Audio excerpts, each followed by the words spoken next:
I'm Rosanna Norman from GÉANT, and I'm here to welcome you to the last of our webinars for this year Cybersecurity Month campaign, which is a community of cyber heroes.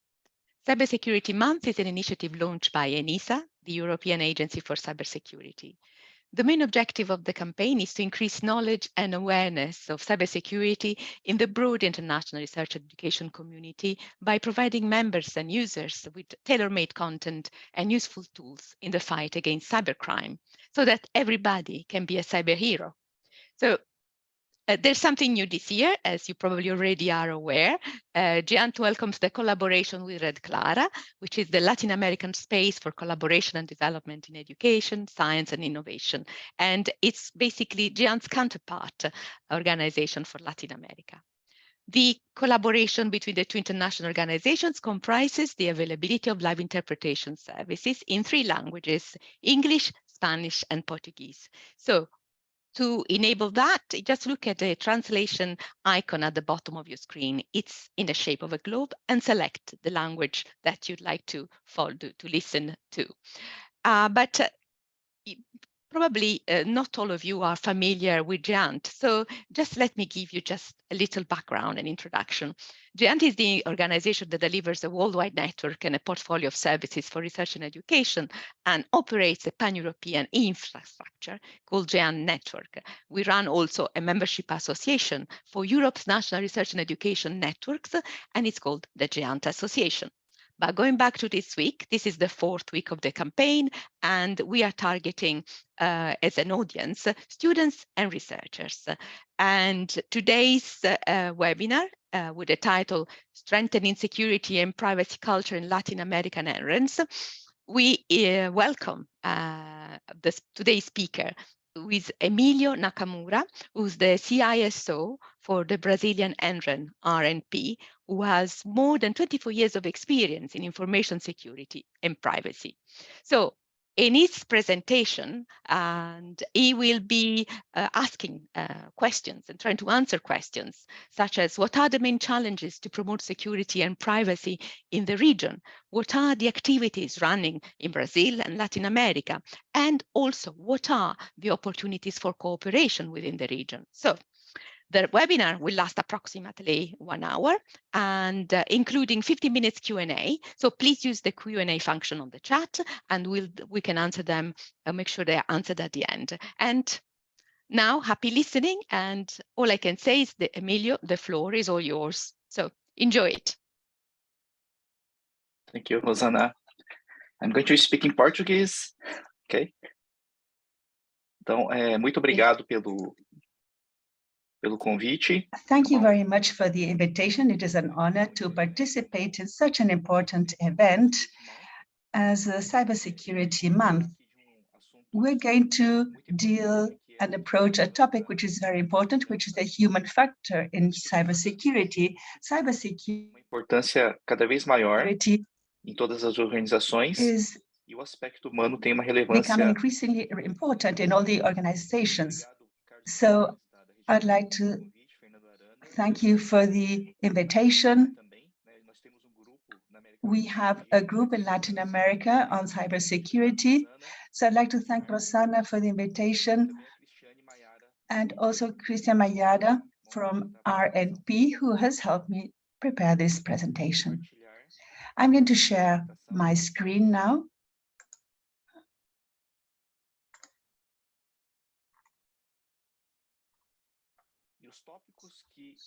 The topics we will be touching upon today have to do with the human factor in the context of cybersecurity.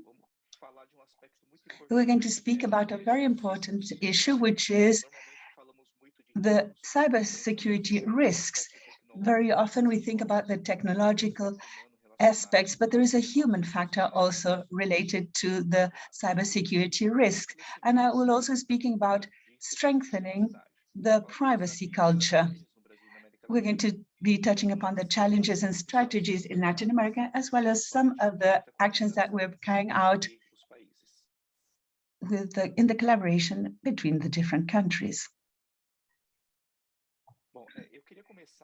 I wanted to start my presentation speaking about the increase in cybersecurity attacks. This rise is taking place throughout the world, and this has to do with the fact that the cybersecurity professionals are under increased stress. They are increasingly exposed to attacks, and one of the big problems has to do with the increase in the number of cases. So these professionals have to work on several cases at the same time. So what we need to do is to see what are the factors and what do we do in order to deal with the human factor. The main factors, we already know which these are. And this has to do with the digital transformation. We have more distributed environments. There are several platforms and there are several data centers. So the complexity of security has also increased. And in addition to that, we have the fact that there is a lot of remote work, people who do home office.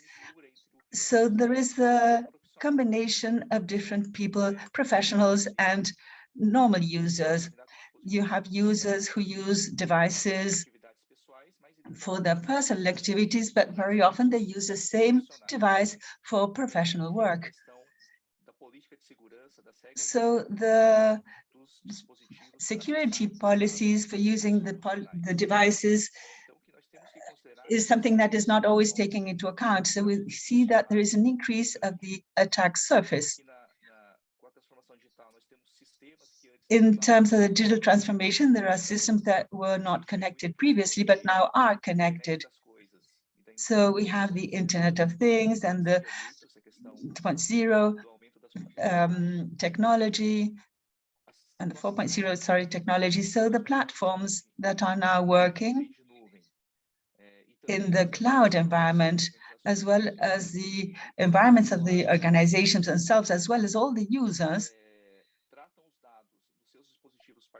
they use the devices remotely. So therefore, there are more distributed environments and files that have to be protected. And people who work from home are also targets. So what we have to understand is that cyber attacks are becoming increasingly profitable.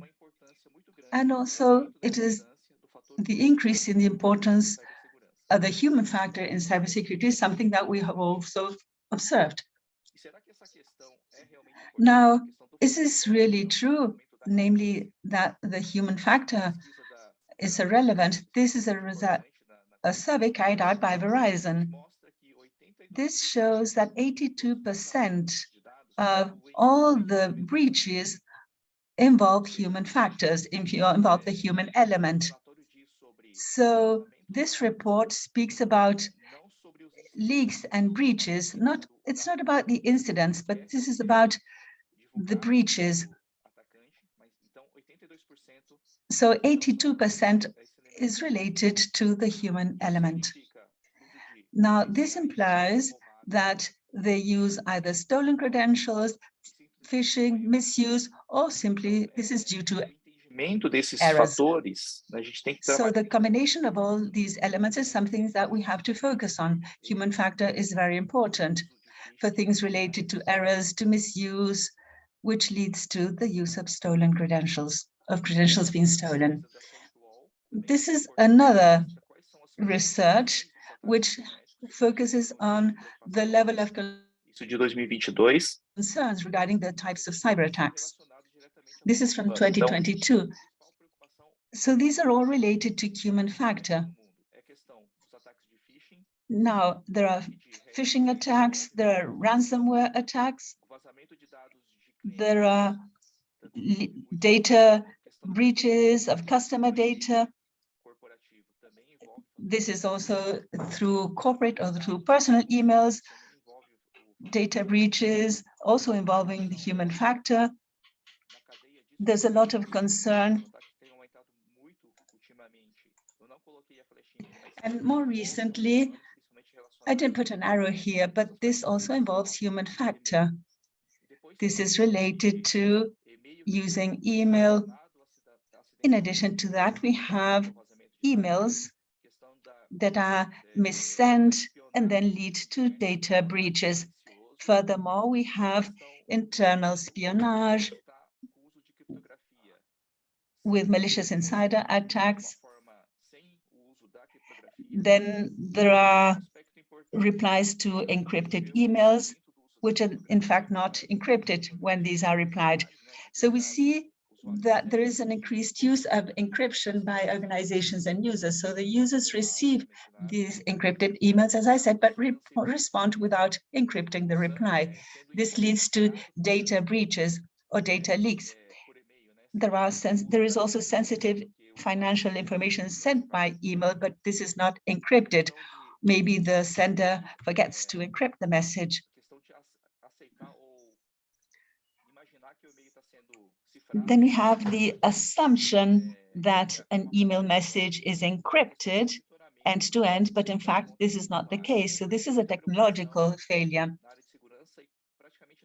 And then eavesdropping inside. There are many, many concerns, and all these practically involve human factor.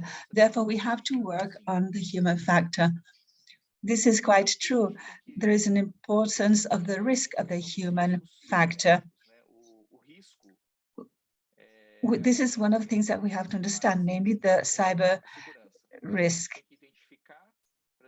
So this is what we do with cybersecurity. We have to first identify this in order to protect this, detect, then to provide the adequate response if there's an incident, and finally to recover the environment. Now, what is a cyber risk? The cyber risk is when vulnerabilities are exploited by attackers using an attack technique. This leads to a threat becoming an incident. This leads to an impact on the organization. So the risk is what we always have to understand before the attack takes place. So we estimate the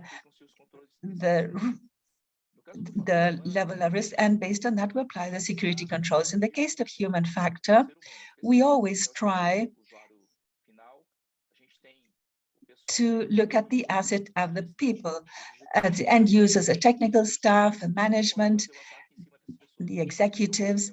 Now, who can attack these individuals? You have the criminals, you have the cracker, you have the competition or the enemy. We can have data leakage, data breach, ransomware, malware installation. So understanding the vulnerabilities related to people also have to do with curiosity, with kindness, tiredness, nervousness. Sometimes you get a request for assistance. Click on this link, for example. Also,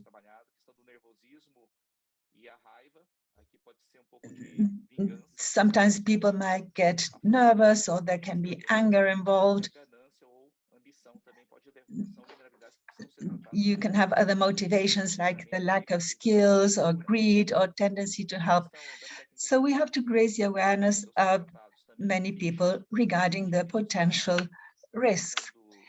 Regarding the different types of threats, we have phishing, we have social engineering, deception, manipulation, intimidation. All these are things that have to do with cyber risks, cyber attacks. Now, the human factor is not new. You might recall these two people. They are Shimomura and Kevin Mitnick. This is back in the 90s. And he was a very famous hacker. He exploited technical vulnerabilities. He attacked the device of Shimomura. He did IP spoofing and PCP hijacking, but he also did a lot of social engineering. These are two books they wrote, The Art of Deception. And he called the telecommunications operators and pretended to be support personnel. So based on social engineering and resorting to such tricks, he managed to obtain addresses he required in order to use this for the attacks. This is nothing new. So since cybersecurity arose, deception is a very frequently used trick that leads to cyber attacks. This is not new, but it's becoming increasingly relevant. An important case, or a simple case that you can consider, is the issue of the flash drives. So if you find a flash drive in the parking of your organization, what should a user do in that case? Should you report this to the security personnel to say that you found this flash drive? Or are you going to be curious? Is that person going to be curious and connected to the device, to the computer, to see what's inside? So these are issues that really have to clarify, because this does pose a very important risk for the organization. In cybersecurity, the attacks, when we have a connection, these can occur through the internet. But when the environment is isolated from the internet, cyber attacks can still continue to occur as a result of the human factor. This even includes inserting malicious code through devices such as these that we see in the picture. This is a well-used technique. Many famous attacks in the industry have occurred in this way. These are examples of attacks that occur based on elements or devices such as this flash drive. So we have the issue of the perimeter that requires protection, but when something fails, then the cyber attack can nevertheless occur. So how do we approach issues such as this? How do we deal the issue of a flash drive, for example? Now let us look at the theory of human factor and culture. So security and privacy are things that we have to consider. We have to see what the habits are of the different users. So culture, as I said, is based on, privacy is based on, we have to really promote habits, knowledge, skills, and beliefs. We have to work on these different aspects. What is the required digital behavior that we really should try to promote?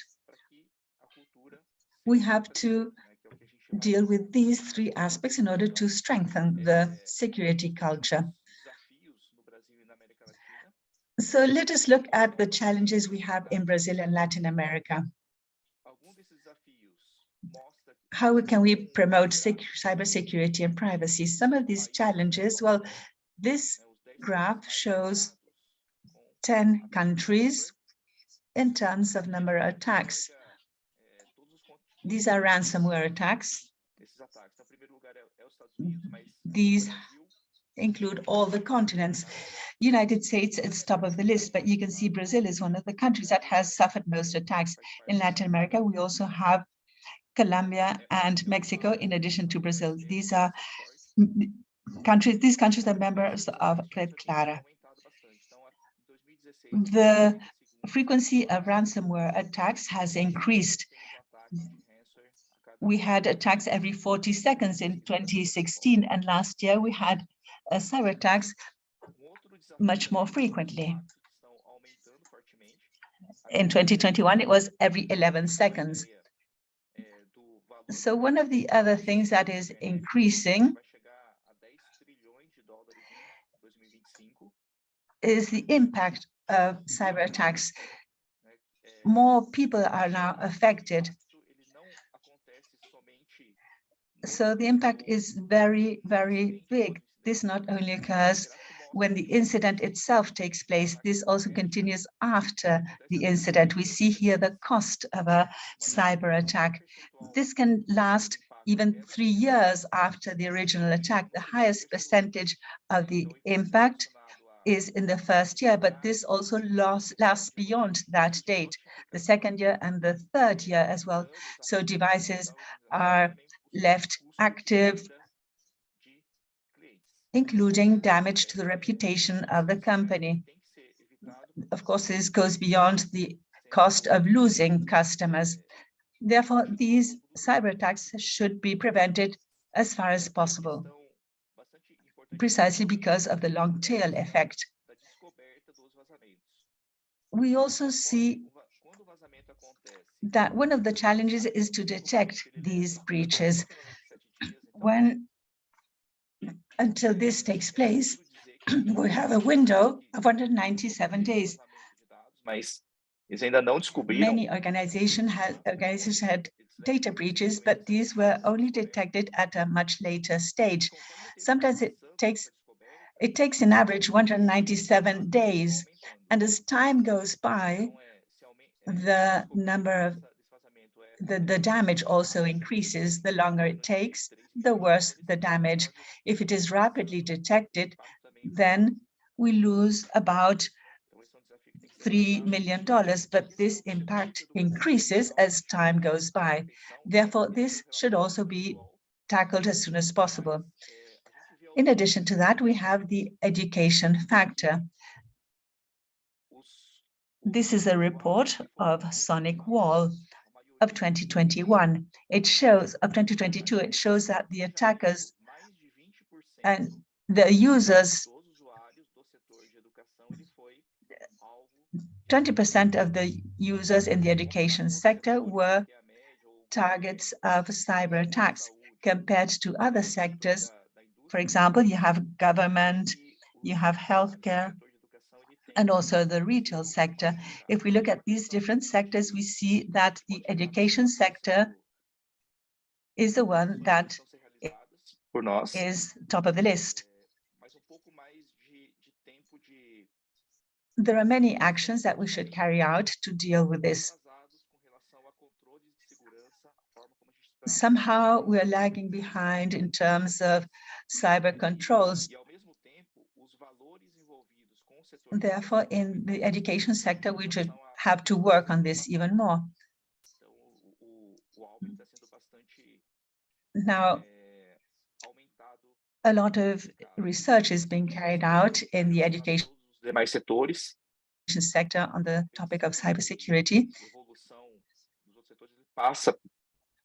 So, compared to the other sectors, we have a lot of innovation and other topics which somehow lead to an increase in the risk and in the attacks. Therefore, education and research are the target of many attacks. So we see here once again that education and research are those that suffer the largest number of attacks. We note a 44% increase in 2022 compared to 2021. In absolute numbers, we have seen 2,300 attacks per week in the education area. Therefore, this sector stands out in this classification per organizations and by industry. So there's a lot of concern in this context. In the case of Brazil and of Latin America, this is a study carried out by IBM. We see that Brazil and Peru and Mexico were the most attacked countries in the region. This is mainly the result of phishing campaigns and by ransomware attacks. Cybersecurity really involves the human factor. In average, the attacks in Latin America had a cost of $2 million per attack. There are some very serious cases in Latin America. One of the cases was that of Costa Rica that was the target of many attacks this year. Costa Rica was attacked for 2 months and led to a major disruption among the citizens of Costa Rica. So attacks to countries have also increased quite a lot in Latin America. This slide shows the relevance of Latin America. This is a world map with 6 continents. In Brazil, we learned that we have 6 continents in the world. I know that in other countries, people are taught differently, but this shows the Americas, North, Central, and South America. This is considered a continent. We have the African continent, we have Europe, we have Asia in yellow, and Oceania and New Zealand. In Central America, there are 20 countries. There are 12 countries in Latin America, and we have 50 countries in Europe. In Brazil, we have macro regions. We have the North, Northeast, Central, East, Southeast, and South. And to give you an idea of the size we have in Brazil viewed horizontally, we have 4,300 kilometers north-south and 4,300 kilometers east-west. Compared to Europe, in terms of horizontal distances, there are 3,200 kilometers. But we have 27 different states. This is a comparison regarding states and countries. RNP, which is a national research and education network, is located in Sao Paulo. Its size is comparable to that of the United Kingdom. These are the headquarters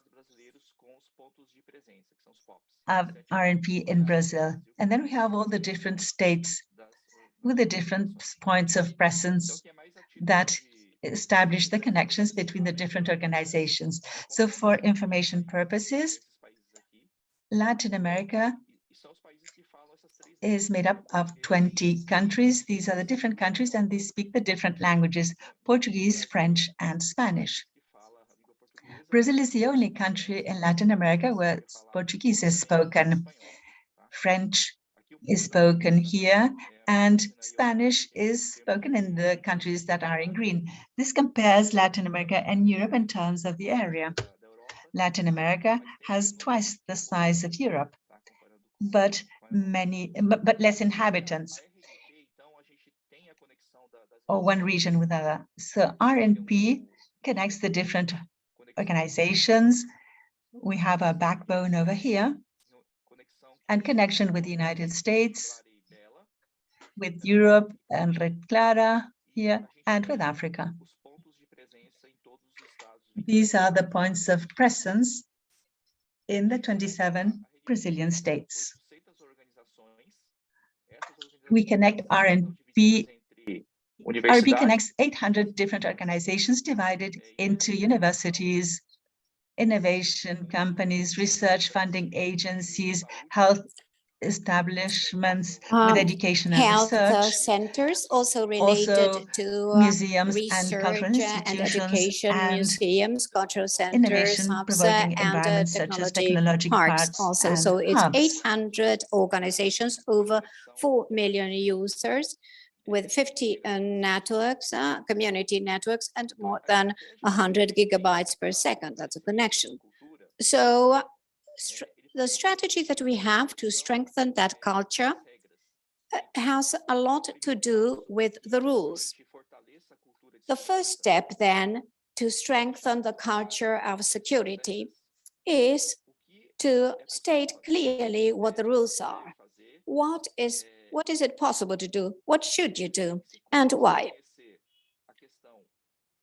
If you don't know the issue of rules and the rationales for the organizations to define those rules, what is the security and privacy policy that the organizations have, the users will find it very difficult to be part of that and to strengthen that culture. The issue of security and privacy policy strengthens the beliefs of users and promotes the increase of competition and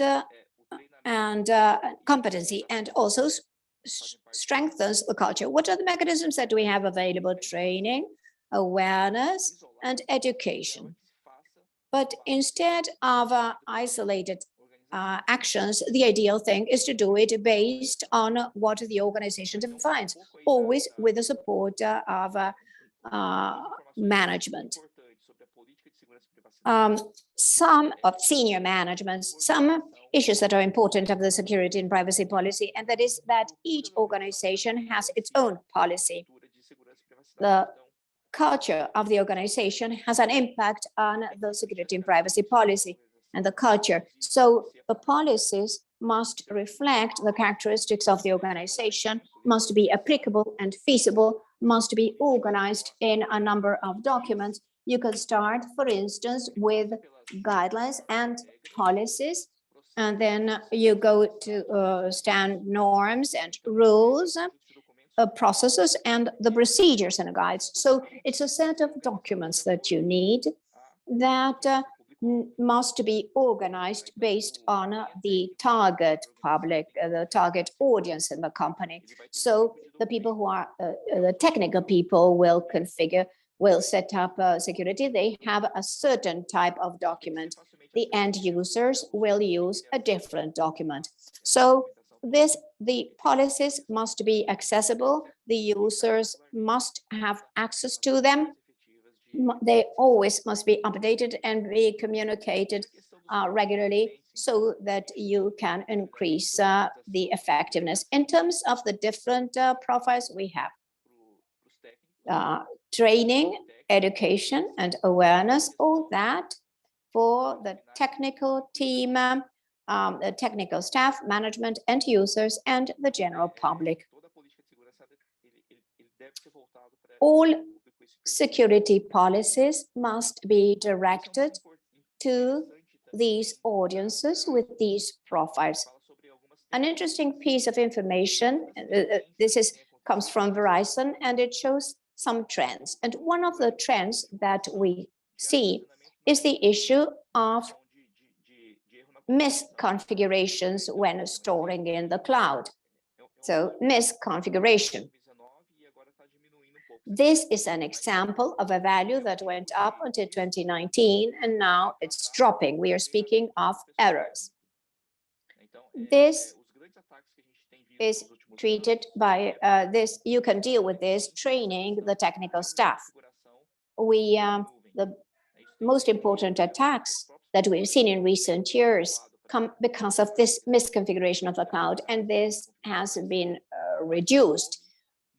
Providers are improving vulnerabilities, but this also involves the engagement of the technical staff that work with the cloud. Another piece of information of the research shows that the average of the organizations with that training to reduce errors, we have most of them use about from 1 hour to 1 day. Spent on training per person, but this is relevant if you want to reduce vulnerabilities in configuration. And as to training, it involves the technical staff and management. Just to remind you that CAIS is RNP's response center, and it has offered a lot of technical training. Within RNP, to the teams and the POPs that are part of RNP, but they also collaborate with many networks in Latin America. And it's quite a strong issue that RNP has worked dealing with technical training. The network superior school also works to strengthen the culture for security training. The study also shows that the issue of the misdelivery, that is sending, making mistakes, sending information that involves awareness, has increased with time. This issue of misdelivery is closely related to the emails, and this is a constant concern. That is, the use of corporate emails combined with encrypting or sending to the wrong destination, or forgetting the encrypting. As a result, there have been data leaks much more frequently, that is, leaks related to errors. This requires raising awareness as to how to use the tools for sending data, and you need to engage all the audiences, from the technical staff to the general public. And as was pointed out, senior management also needs to be aware of the importance of this. Here we have the example of an awareness campaign that we organized in RNP in Brazil. This is in Portuguese, but this is a form of raising awareness. It's based on Hacker Rangers, a game. So the user does a number of activities. It's a series, it's a season, and we determine the specific issue that needs to be worked. We worked on things, for instance, multi-factor authentication. This was one of the topics that we discussed this year in RNP. And as the users participate in the campaign, they manage to, they get medals, just as a game. So here I'm showing my medals. These are the medals that users get, and we have a ranking of the users that participate more frequently, and we also give prizes. And at the end of the month, this cybersecurity month in October, we are going to complete that. We also have quizzes. The users watches a video on the topic. Social engineering is one of the issues that we discuss, for instance, and they get credits after seeing the video, and then they respond the questionnaires, and as they respond, they increase the number of points. A good thing about this tool is the so-called cyber attitude, where the users faces security different situations. It may be something of a personal experience or outside of the organization, or something that they heard from a colleague, and they can report that, and they can make the organization understand. That increases the level of awareness in the organization. For instance, the user went to have lunch and left the computer on. So that is reported. He'll get credits with that report, and may get additional scores to raise the level of awareness. And that also increases the level of engagement of users. And so they, all this raises awareness. And the security teams learn about these cases, and they adopt actions to improve those problems reported by users. As to phishing, this continues to be the key attack based on social engineering. So from social engineering to phishing to the stealing of credentials, which was also increased quite a lot. Here, pretexting is this is the attack in which the message is more directed, more related to corporate mails, where there's a supply chain and a certain supplier, a certain provider of the supply chain. The provider is attacked, and this before it reaches the organization. So the users fall in a social engineering attack that is something much more elaborate, using actual data, relevant data, and they use that interaction, and that may lead to data leaks. That has also increased a lot. Then there are other attacks that lead users to install a backdoor. the ransomware has been reduced and the backdoor too has been reduced. This is interesting data. This graph shows that in the phishing simulations, they are not actually simulations. In the case of phishing, there's more awareness. And one of the things that is very important of security policy needs to be related to the response when a user receives an email with phishing. This is the user that receives a phishing attack. Over 15% today report that to the security team. They report that they saw a phishing case in the company. It's very important. It involves raising awareness and a security culture, and so that you can reduce the number of incidents. In Brazil, in RMP, we have a national security awareness plan that focuses the public in general. It includes a set of actions that include webinars, awareness campaigns to reach end users, so they won't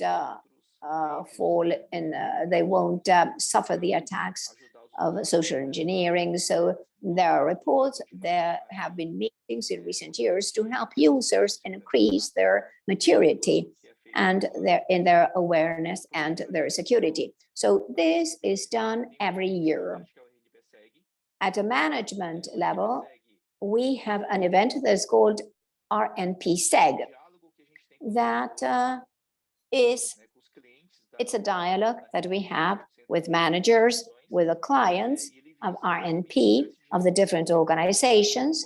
And the idea is to generate that dialogue, to tell the managers what is important to discuss with those organizations related to information security, data security. This year, we worked especially on ransomware, and we lack cybersecurity staff with and last year we worked with privacy. It's an event where we talk with managers. This DISI event, it's done on the World Day of Cybersecurity. This year, we'll have everything that we have in the mobile phones today, representing the user's life, is very important. Last year, we started working with cybersecurity, discussing how important it is to raise awareness from the beginning, even with children and with teenagers. In 2020, we worked with digital education, and we have a dialogue with the public in general related to the increase of the level of awareness and privacy.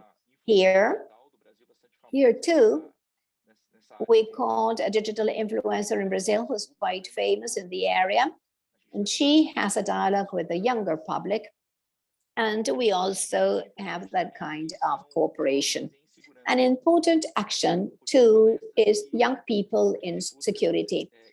So it's a number of talks with which we try to inspire students so they will enter our area of cybersecurity. We started it this year, and we hope to increase it from now on, to raise more awareness and to inspire the younger people so that they may choose cybersecurity, because we foresee a lot of challenges ahead.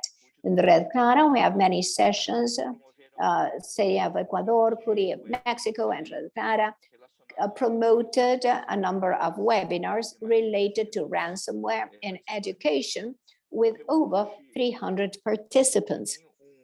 Reuna of Chile has a training for the implementation of a low-cost SOC. Ragi of Guatemala also has one for computer forensics. Cedia has one for detecting phishing attacks from the most basic levels. Cury of Mexico is working for the prevention of ransomware attacks, and RNP works with vulnerability management. So we have coordinated work, we work comprehensively to bring, to raise awareness in Latin America, to make people more savvy about privacy and cybersecurity. So in conclusion, cybersecurity is a very serious thing, and it's increasingly important because cyber attacks depend a lot on human factors. We have to work on culture and training and different profiles.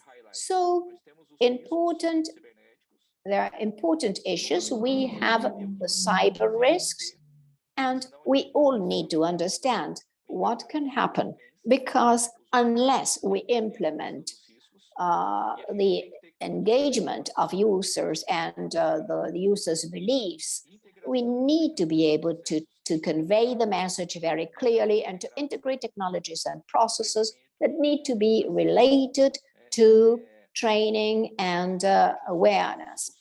So traditionally, the security projects work a lot with process technology. However, they sort of ignore other aspects. So the tripod of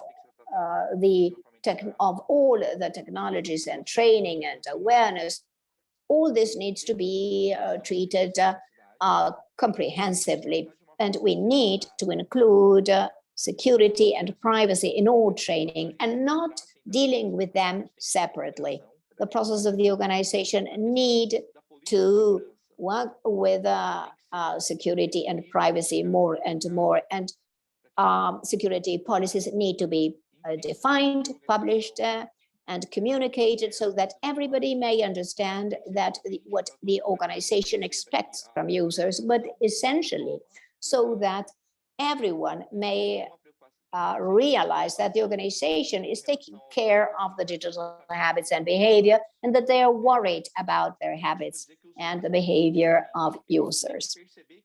I typically say that users are very smart and that they need to realize that the organization is worried. If the organization has a policy that is communicated effectively, then the users will know that security is important, that is reinforced with the behavior of the organization itself. It's also important to do shams, exercises, drills with phishing. The policy is not enough. You need to exercise it regularly, and you need to constantly communicate about security and privacy, and avoiding more technical terms, but talk about risks, behaviors, controls, cases, techniques, policies to reinforce habits and beliefs. So finally, let me remind you that as users, we all have a digital life. We all have a role to play here. We need to know that, and we need to realize that increasingly what we do in the digital world impacts our life. I don't know whether we can speak of a digital and a real life, but it's our life. We have our private life and our professional life, but increasingly they interact and they impact each other. And we need to have a good digital behavior because of the risks, the existing risks, and that we need to be aware of and we need to be able to handle. So that is what I wanted to bring to you. Mayara helped me prepare this material. And let me tell you that one of the important things of RedCLARA and GÉANT is the possibility of cooperation. We have the translation of events, and this can be used much more strongly. So this enhances our outreach so that we can reach more people and users, and to raise awareness and raise the security levels for all of us. So that was my presentation. Let me see if there are any questions. I give the floor back to Rosanna. Thank you very much, Emilio. It was really very interesting, and there was so much food for thought for everybody. And basically, the summary of it all also is quite simplistic from my part. It's just that security needs to become second nature. It needs to be part of our everyday life, because we are all responsible, and because the way life has changed for a lot of us. And obviously there is no a clear division between what is digital life and real life, because it's, as you said it really clearly, and I really agree with you. This is our life that we're leading now, all of us, the younger generations, and us who arrived a bit that later. So it's about making security a hygiene factor, something that really is part of what we do from the moment we open our eyes, from the moment we start going to school and living with it, because our world has changed. So it's a way of adapting to that. And absolutely the collaboration aspect, it's really interesting, and it's really something we should take advantage of. And all the initiatives that have been carried out, you have been carried out in the region, are really interesting. It would be good to share. In particular, I was really taken by the Hack and Ranger. So there was an element of a hero there as well, which demonstrates that we are also following a similar path and similar direction. Let me see if in the chat we have any questions for you. Is anybody would like to ask a question? I've seen a message from Leo in the chat saying that the recordings of the webinar will be available and shared with all participants. So that's something that will all be shared. It will all be shared with you. We have a hand raised from Charlie van Kenukten. Charlie, can you unmute yes. yourself? Great, Yes. thank you. Thank you so much. Thank you, Emilio, for your great talk. I had one question. It might be a bit specific, but you said at some point about the cyber attitude challenge that you have, that people could report others doing something unsafe. I think, at least that's what I thought I heard. Could you tell us a little bit more about, because it sounds very interesting, but at the same time, I would think maybe colleagues would feel a bit distrustful of each other if you're reporting someone else's behavior. Could you tell us a little bit more about that? Ok. Essa questão das cyber atitudes, ele faz parte da plataforma que nós usamos, essa plataforma de gamificação. The process that we use is is as follows. The user may send a report of the actions, of the errors that the user or the colleagues made, but that is not made public. That is only for the cybersecurity team. So there we start a stage where things are validated to know whether that attitude makes sense. And the work by the cybersecurity team is to map all this, to present it in a more generic way, not personalized. So when we present the conclusions of the process in the cybersecurity month, we do not give names. We don't mention any specific users. We speak in more general terms about attitudes that may have an impact on the security of the organization, or where there's room for improvement, users' attitude that can be improved. So we combine all that, of course, not mentioning any names, and then we promote the actions so that their behaviors may improve. Those are very specific steps. And we end up improving the end user's digital behavior. There's a concern, of course, of exposing what the colleague does, but we are very careful not to expose the people, but we highlight the action, to use it as an element that may enable us to improve the maturity level in terms of cybersecurity.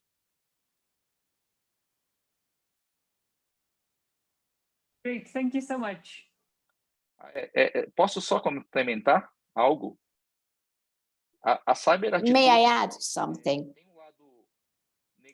And in terms, the cyber attitude has a negative aspect, of course. You need to say what the misbehavior was, but the cyber attitude implies that I learned something new in terms of security. This is a positive thing. I learned this or that. So we reinforce awareness. So this may give us an indication of something that may be implemented. So you may have something, you may say something positive about things that are happening in the organization. That's also an attitude. So it doesn't need to be bad. And say that the user helped the colleague with a certain digital behavior. That is also worth credits for the user. So when the user reports the behavior, a policy, or a rule to other colleagues, that is also worth credits. So it's also positive.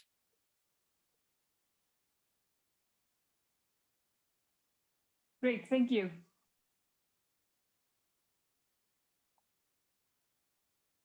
We have another question. We have a question from Mark Urban, I think. I saw it a few minutes, a second ago, and I can't see it anymore in the system. Bear with me. Okay. So Mark says, Union is force. How do you see NRENs should join forces on security matters beyond the examples that have been provided? As shown already in for education inside LA, I'm not sure what it is about, but if you could answer that, that would be great.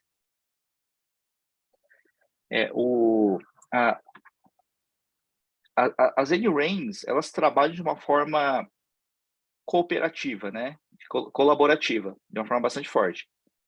Em segurança, há espaço para melhorar isso de uma forma bastante forte. E é necessário, porque nós vemos o número de incidentes bastante alto nesse setor. Because we see that there is a large number of incidents in this sector, in the education sector, one of the things that I see that can be done is that of synergies. So instead of many RENs, let me see how I can explain it. The RENs involve many security actions, and these can be developed in a more integrated way. For example, the SOC, which is a Security Operations Center. I was at GÉANT's event this year, and there were many actions that were occurring regarding this. We have Open SOC that is organized by GÉANT. So let us unite forces so that this can be carried out more rapidly. This can be for the benefit of all the RENs.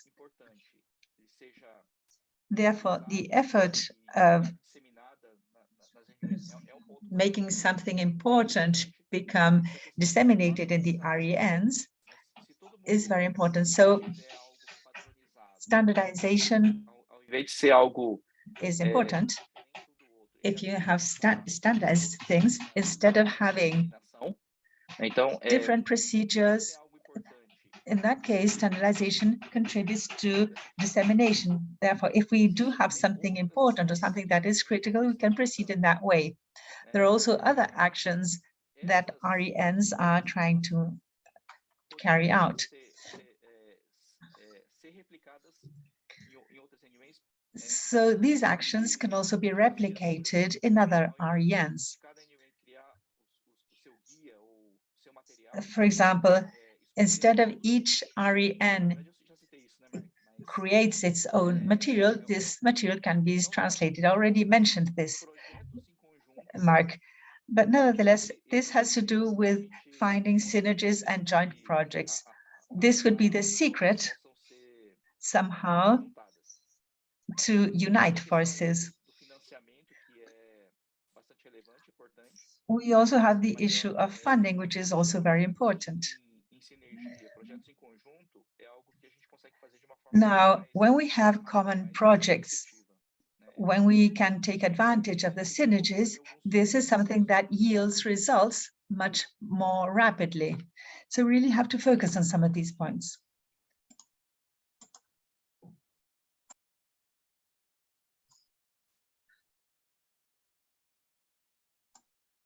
Thank you, Emilio.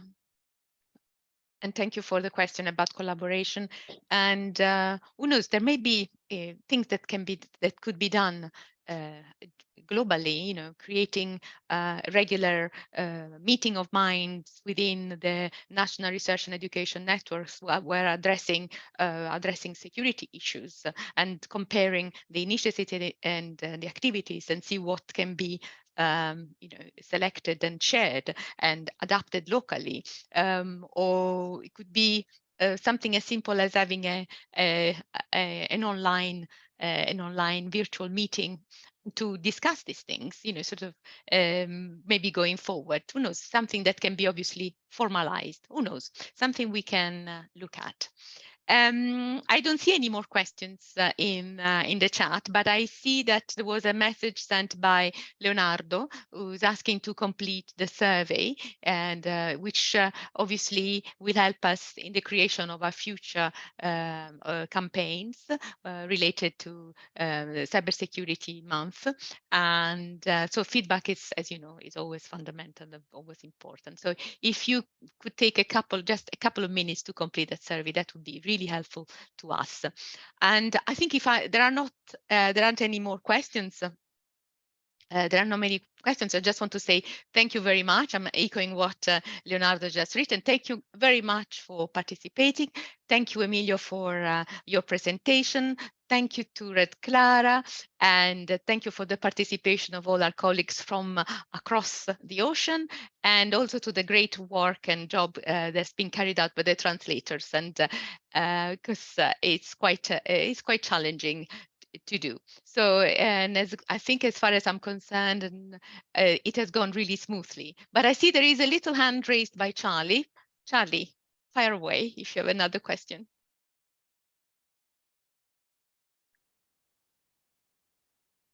Or was it an old? It was a clapping. Ah, it was clapping. Okay, yeah, so absolutely. Yeah, maybe I need new glasses. So anyway, no, that's great. Thanks a lot. And I also clap back, and thank you very much, and look forward to seeing you all in the near future and to great collaborations about security. Okay, thanks a lot, everybody. Bye. Bye.